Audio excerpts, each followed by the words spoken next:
Coming at you from the bulletproof bunker in Celestia's castle, as live as possible in a recorded format, it's Equestria Redacted with Ephrom, Josine, and I am your host. Get ready for this, Ephrom, Josine. I know, I'm shocked too. So, a lot of news has happened. Let's start by just talking about the new episode, Granny's Gone Wild. Rainbow Dash really wants to ride the wild blue yonder. After all the Wonderbolts have said it'd make her more awesome by a ratio of roughly about 1/5. However, there's one big conundrum. It's closing soon, and she needs to have classes. She needs to teach class, which I'm happy that the show actually mentioned that. What class does she teach anyway? You think she teaches just like awesomeness classes? Okay, kids, today you're gonna learn how to be as awesome as possible. I can't do a Rainbow Dash impression. Applejack agrees to cover, which is gonna be bad for those kids, since she is certainly not awesome. However, only if she chaperones Granny Smith and her friends going to Las Pegasus, in which Rainbow Dash tries to make them overly safe because, I don't know, they may break their hips or something and have to go home early. I thought this episode was bland, honestly. Definitely the weakest of Season 8 so far. I just didn't really feel like there was a reason for this episode to exist. It wasn't particularly funny. It didn't really have any overarching plot. Well, it had an overarching plot. It just wasn't a very interesting one. It was just watching Rainbow Dash be paranoid. If I wanted to see someone be paranoid, I'd record myself walking around a room. You know? It's just not funny to watch. It's just kind of annoying. I genuinely had some trouble finishing this one. I did manage to finish it, but it was much harder than the other ones. With Fake It Till You Make It, Mod Couple, or even School Days, I was enjoying the whole time. This one I had to take breaks while watching because it was just kind of hard. It's not particularly funny, it's not particularly interesting, it's just kind of boring the entire way through. I genuinely keep forgetting this episode exists, and I just watched it. This is essentially the episode equivalent of Lettuce. It's just mostly water anyway. And the small bit that is, original isn't much. And it's a shame, too, because I loved Las Pegasus and Viva Las Pegasus. Here's hoping it gets to appear at least one more time, and there, it's actually a good episode. The worst part is I couldn't even really find a good picture for the thumbnail based on that episode. So, I guess I just have to use another picture of fan art from the last one. I don't have an issue with that. I love the last one. But still, that's how bland this episode is. There isn't even much fan art of it yet. And this is the brony community. Now, as you all know, I personally loved Fake It Till You Make It. However, I don't know if that's the minority opinion or if everyone else is crazy, because it seems like there were quite a few people who didn't like it. I know, I was shocked too. One of these people is named Shelly D. I'm pretty sure the D stands for his big, veiny dolphin. He did a Twitter rant about how the episode was, and I am now going to read it. So hold up a second. She gets into these characters that the presence of her friends telling her she's being retarded doesn't snap her out of it. Can she not discern fictional play from reality? Does she have DID? No, she just wanted to not break the illusion of knowing what she's talking about in that specific scenery. It's like this. Imagine you were trying to be professional. You know, you're in a professional setting wearing a suit and tie at a restaurant. And then one of your more casual acquaintances goes up to you wearing, we'll just say, I don't know, a RuPaul drag race shirt or something. Something that isn't considered high class. No offense to fans of RuPaul's Drag Race. I've never seen it. I don't know how high class it really is. It's just an example. Calm down. You would naturally pretend you did not know the person because you wanted to look professional. And, it doesn't look professional. Like, you can't tell me her desire to keep from disappointing Rarity to prevent negative emotions is so fucking strong that she loses grip with her sense of self to keep the facade at that point. It makes no sense. Actually, that's exactly what's happening. Again, how is this kind of dog shit vapid writing gets approved is beyond me. Maybe I'm not woke enough. He was really angry at that woke quote, in case you're wondering. Maybe I need to watch Rick and Morty again to get it. It's funny because there was a Rick horse this episode. Also, Rick and Morty's for the low intellectuals. Frasier is where it's at. I rate it 9 out of 11. I loved it. You just contradicted yourself, Sheldon. How do you feel? Let's go back to an old friend, that being Performance Major. This comes from Vita, aka Cyberpunk Pone. Hey look, Performance Major is in this server, link below, and a mod by the name of Gimpfox is protecting him. Feel free to jump on in and let him know what you really think. And by the way, feel free to inform people about Gimpfox, just in case, you know. In case you're wondering, this is a self-professed homo server ran by a man named Frosty Bright, who I tried to look into but genuinely couldn't find anything on. It linked me to some other people, as well as some stuff from G3, and then I saw a Perfect Pair clip when I typed it into YouTube and I just sort of ran away. Although, may I just tell any homosexuals who are in this server, this is a question, because you know Performance Major is a pedophile and you're defending him, or covering for him. I want to ask, why?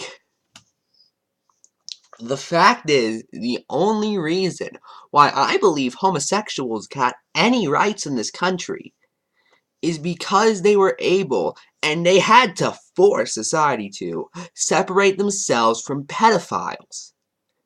Now you are rejoining that gap, and you're doing nothing but going against your own best interest. It confuses me to no end.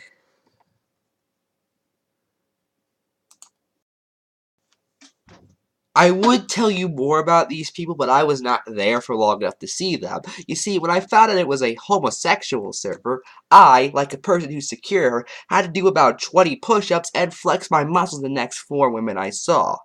Again, because I'm so secure with myself. And now I figured it's only appropriate to continue a story I said I'd talk about last week. I finished reading Rush Limbaugh's A Big Fat Idiot. It was really good, honestly. I know it's a little old, it's kind of dated politically, but even if you don't get all the references, the book does a good enough job explaining them to the point where you'll still at least kind of get them. You know, oh, that's not the one you were wanting to do, is it?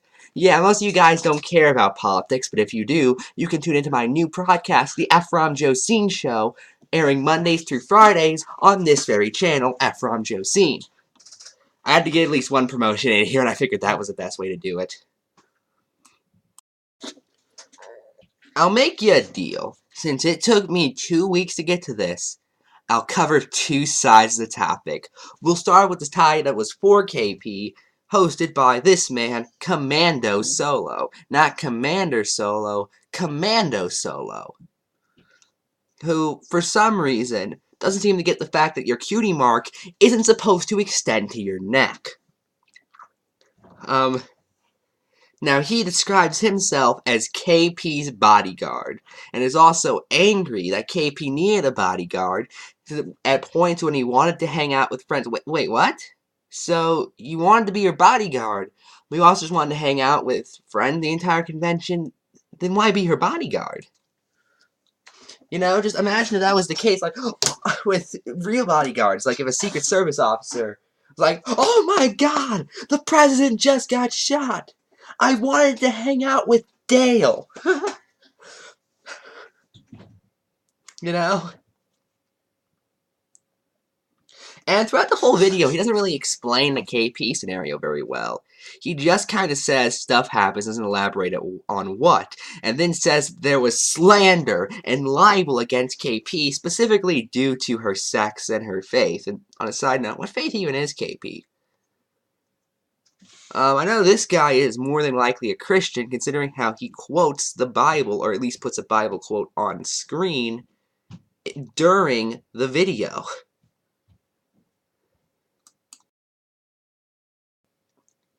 The specific quote he puts on screen is Matthew 5:44, which reads like this: "But I say to you, love your enemies, bless those who curse you, do good to those who hate you, and pray for those who spitefully use you and persecute you."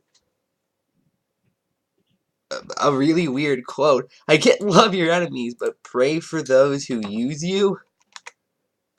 Oh, that sounds like a good sign of Stockholm Syndrome, I'll give you this.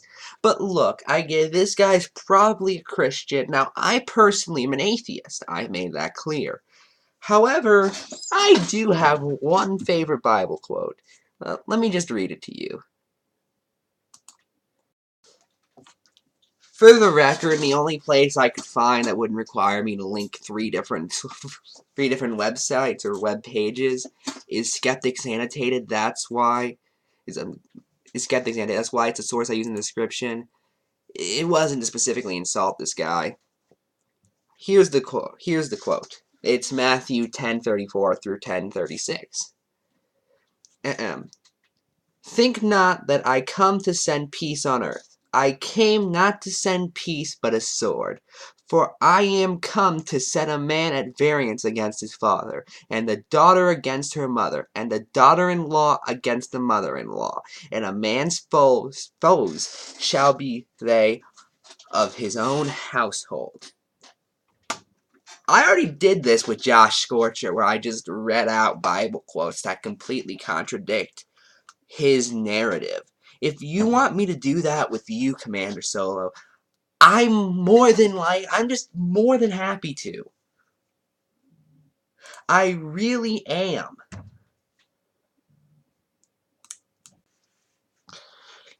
Now, luckily, there is also a document explaining the other side of the KP story, sent to us by Brony-nonymous and promoted by For No Good Reason. Of course, KP has a great history with people who we're trusting anonymous brony leaks again, really, with almost no evidence, mind you. There are some pictures of people walking, I guess. That proves something, apparently. There's no evidence here. Like, my God, this is... You know what? I'm not even saying this. Did you know I actually know what happened at BabsCon? I know the real truth. Because I, too, have an anonymous source. You ready? Here's what happened. Give me a second. You ready? These are the papers of my anonymous source. I'm just going to read to you what they say happened. Okay? I'm gonna warn you, this is shocking. But people, it is time we learn what happened at the fateful day, as events like this will affect us in the future, however that goes. People, it's time we punish the guilty. It is time we reward the innocent. Can your heart contain the secret of what happened at BabsCon? At least I think that's how it goes. I just watched Plan 9 like last week, and I already forgot how that went. So it all started at BabsCon. You ready? What happened was, KP was confronted by Lightning Bliss and Josh Scorcher. Now this, source says it was other people. However, that's just a lie, as they were in an empty room at the time. And, well, it was only those three. KP, Scorcher, and Bliss. Now, what happened was, Scorcher and Bliss attempted to challenge KP to a magic duel. Because if you did not know, all three of them are secretly wizards. It says so on my source, okay? It says so for my anonymous.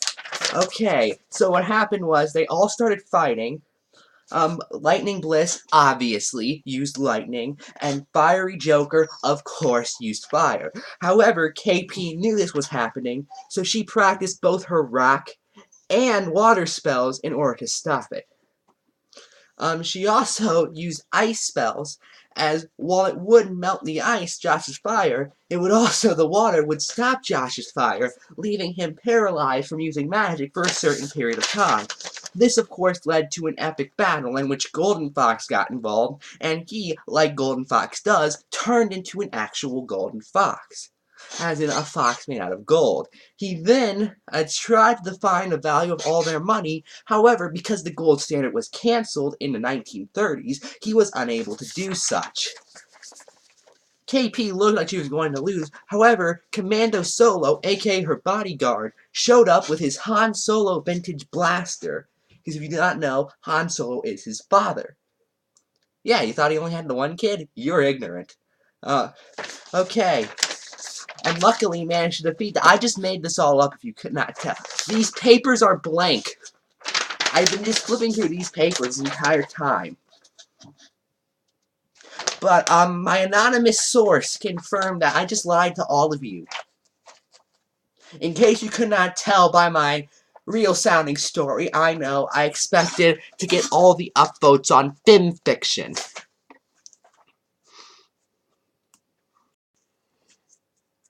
Many of you may have heard of the Radio Molly media drama involving Shelly D and Jace.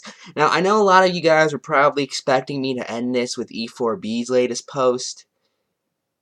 However, it's E4B. At this point, acknowledging them is the problem. It's the exact same thing they always did. You know what? I'll spend a little bit of time addressing that just to make you guys happy. Their argument of, well, Stockholm also existed doesn't mean anything. Considering how, one, Stockholm was about 3.5 years ago.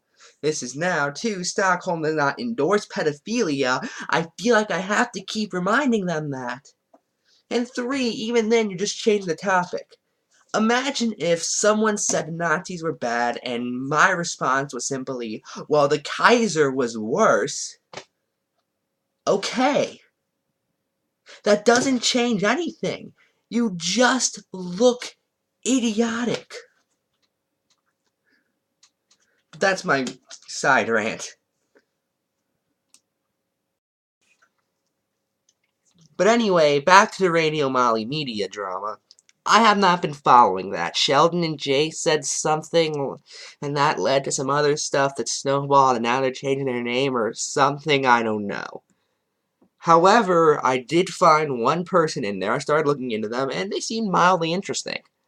Everybody meet Scarlet Rose! Yeah, that's how I'm saying that name. Now, I'd like to begin by saying I don't think this woman is a bad person. I don't. In fact, I think she's a just fine person, honestly. I'm ending with her because we need a decent person who I'm just gonna poke fun at. We just talked about pedophiles and weird allegations. Can we just have someone who I just lightly make fun of? And I think Scarlet is that person. Congratulations, Scarlet. How does it feel? Now, she has 3 blogs that I'm aware of. Her Ask blog, her Advice blog, which she split up into 2 different blogs for some reason, and her Not Safe for Work blog. I actually looked through her Advice blog to see just some of the people she gives advice to, and, well, it's your typical advice column stuff. Nothing really offensive or anything, but nothing really worthwhile, honestly. Now, many of you may also know the motivational speaker Tony Robbins. So what I have done is I have taken a quote from Tony Robbins and another quote from Scarlet Rose, and you simply have to tell me which one is which. So let's see. The first quote is, action is the most important key to any success. And the other quote is,